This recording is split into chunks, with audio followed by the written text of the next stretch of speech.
বলে তোমার বাপকে আরো কঠোর হতে বলো। চোখ যেভাবে ঘুরে বউ সেভাবে চলে, তার নাম সংসার, তার নাম স্বামী। এটা তো গাজীপুর, মানে বাড়ি ঘেরা লাগে না, এইখানে একটা ঘর ওখানে একটা ঘর, মধ্যে গরুর গাড়ির রাস্তা। কিভাবে সংসার চলে আমি বুঝতে পারি না। আপনাদের বাড়িতে যদি আমি এসে থাকি তা আমার মনে হবে এটা ট্রেন স্টেশন। কিভাবে ওরকম করে বাড়ি রেখেছেন কেন? সুন্দর করে চতুর্দিকে ইট দিয়ে ঘেরবেন, গরিব মানুষ চটচালা দিয়ে ঘেরবেন, বাইরে একটা দরজা রাখবেন, আসসালামু আলাইকুম বলে ঢোকান। আপনার যে দরজাই নাই, আমি কোনখান দিয়ে ঢুকবো, সালাম দেবো কি করে? রাসূল সাল্লাল্লাহু আলাইহি ওয়াসাল্লাম বলছেন যে গরিব মানুষ, কোনো দরজা নেই, তো একটা পর্দা ঝুলছে। তখন আল্লাহ রাসূল বলছেন, শোনো, ওই পর্দার নিচে রাতে যখন ঘুমাতে যাওয়া, তখন তোমার বউ একটা বিসমিল্লাহ বলে একটা কাঠ বা একটা কাগজ রেখে দিবে। ইবলিশের বাবার ক্ষমতা নেই এখান দিয়ে ঢোকার। ওই বাড়ির ভিতরে চতুর ফাঁকা দিয়ে আর যেতে পারবে না। এর নাম বিসমিল্লাহ, এর নাম নীতি। তা আপনার দরজাই নাই, যার জন্য আপনাকে সালাম দেওয়া লাগে না। আপনার সংসারটা কেমন জানেন? পশু প্রাণীর মতো। পশু প্রাণী থাকে খাই, জঙ্গলে আছে থাকে খাই, এটা ওইরকম। এখানে খালি একটু নাতি নাতনি নিয়ে হাসি মজাক হয়।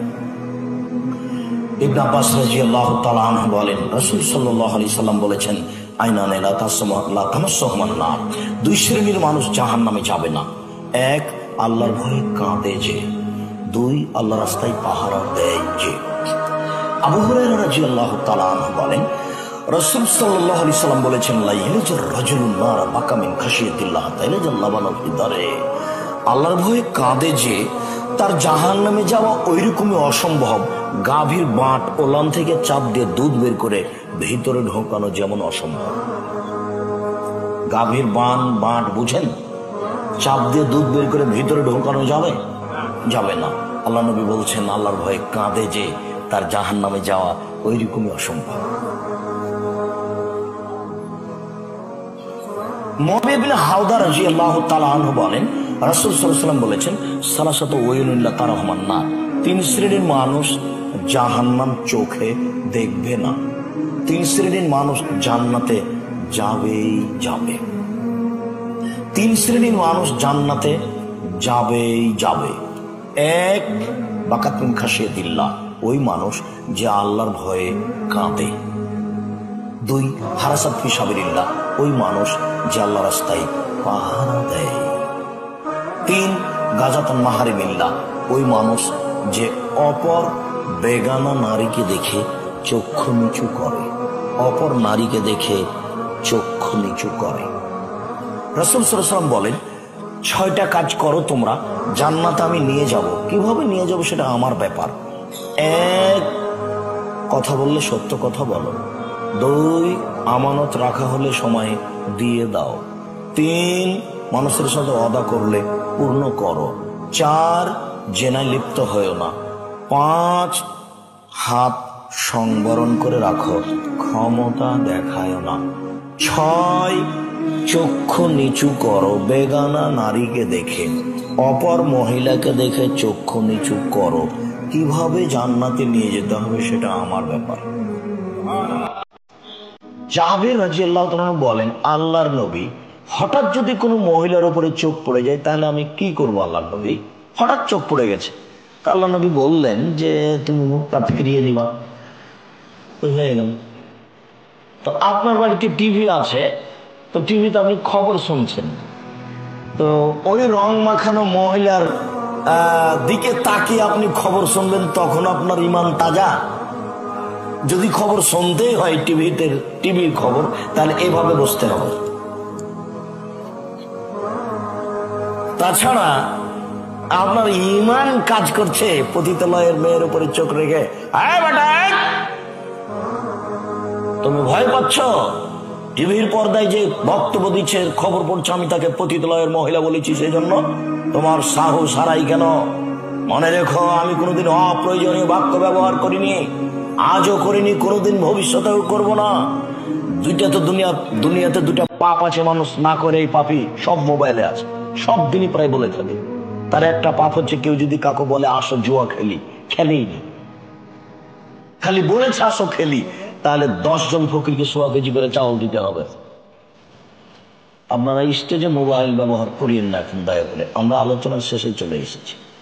সম্মানিত তিনি ভাই বোন, কেউ যদি কাউকে বলে আসো জুয়া খেলি, খেলেইনি, তাহলে কি করতে হবে?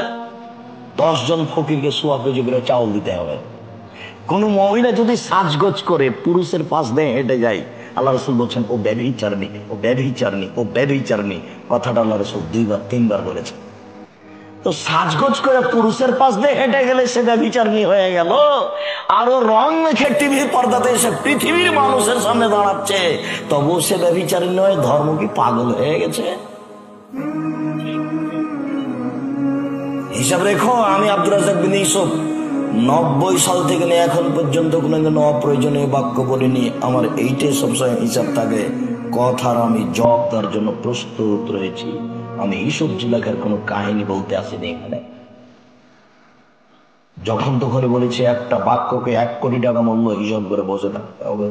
আমি কথা বলবো, আপনি এখন চা খাবেন ওখানে বসে, এত বড় নোংরা জঘন্য কাজে আমি আব্দুর রাজ্জাক বিন ইউসুফ প্রয়োজন মনে করি না। আমি আপনার জন্য এসেছি, আপনার কিছু না কিছু উপকার করবেন। 3 শ্রেণীর মানুষ জান্নাতে যাবেই।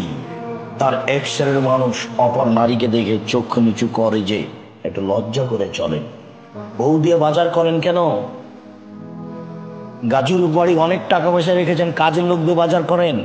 কই, আমাদের তো একদিনও বাজার না গেলেও চলে, তো চলছে তো আমাদের। আপনাকে বউ পাঠাতে হচ্ছে কেন বাজার করতে? মেয়ে কেন বাজারে যাচ্ছে?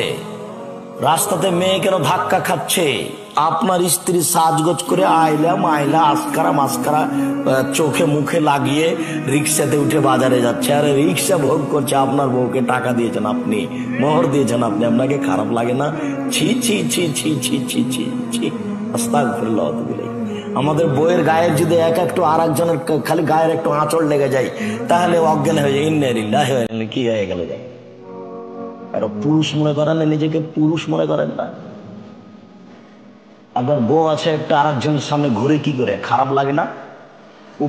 উপস্থিত বৈঠকের মুসলিম বোন, আপনি একটু লজ্জা করেন? আপনার একটু শরম হয় না কেন? দেবরের সঙ্গে ওভাবে কথা বলেন না, হ্যাঁ এখানে এসে কথা বলছে। দেবরের মোটরসাইকেলে এসেছেন কেন? শরম হয় না আপনার? আপনি নিজেকে মুসলমান মনে করেন না? দেবরের সাথে চাপাচাপি করে এসেছেন কেন? নিজেকে খারাপ লাগে না? নিজেকে মুসলমান মনে করেন না? একটু লজ্জাবোধ করেন, একটু হায়াবোধ করেন না? হায়ার দাম আছে। হায়া যেখানে ইমান সেখানে, যেখানে হায়া নেই সেখানে ইমান নেই। এইভাবে মোহাম্মদ সাল্লাল্লাহু আলাইহি ওয়াসাল্লাম বলছেন, লজ্জার ইমান একসাথে লেগে আছে।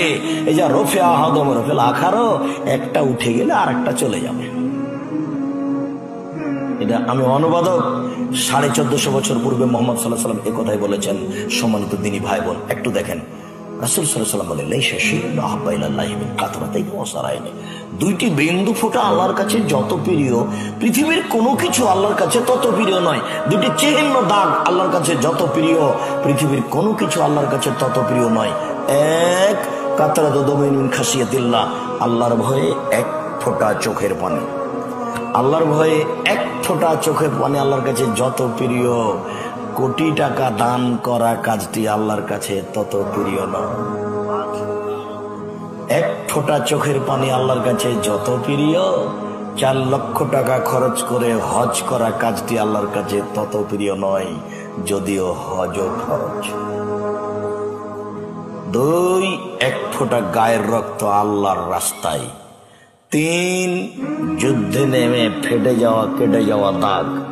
4 ইবাদত বান্দেগি করতে করতে কপালের দাগ। ইবাদত বান্দেগি করতে করতে পায়ের টাকনোর দাগ, শরীরের দাগ। এই 4টা জিনিস আল্লাহর কাছে যত প্রিয়, পৃথিবীর কোনো কিছু আল্লাহর কাছে তত প্রিয় নয়। তার মধ্যে 1 নম্বরে যেটা, সেটা সবাই পারবে।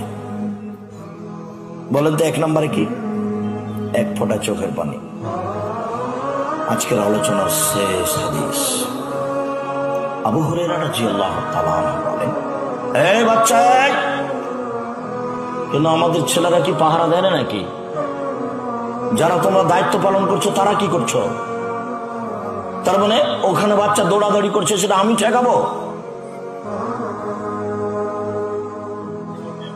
তো তোমরা গ্রামের ছেলে কি করছো? তোমাদের তো আজকে বক্তব্য সেদিন তো ফিরোজ আলীতে গেছিলে শুনতে, তা আজকে কেন? আজকে আমাদের সহযোগিতা করো। একটা বাচ্চা বা কোনো মহিলা বা কোনো পুরুষ দুইজন দাঁড়িয়ে কথা বললে তুমি অযোগ্য, তোমরা দায়িত্ব পালন করতে পারবে না। কথা বলবে কেন? আমি ওর কথা শুনতে এসেছি? একটু পরে বলুক কথা। এখন চা খাবে কেন? আমি তার চা খাওয়া দেখতে এসেছি। কেন এখন চা খাবে? একটু শরম করে না? একটু ইতস্তবোধ করে না যে আব্দুর রাজ্জাক সাহেব কথা বলছেন, ওখানে গিয়ে একটু বসে থাকি? এখনই কথা শেষ হচ্ছে যে যান কত চা খাবেন, সারা রাত খান। শরম হয় না কেন? একটু বিবেচনা হয় না কেন? একটু হিসাব হয় না কেন? একটু বিবেচনা হারিয়ে দিয়েছেন।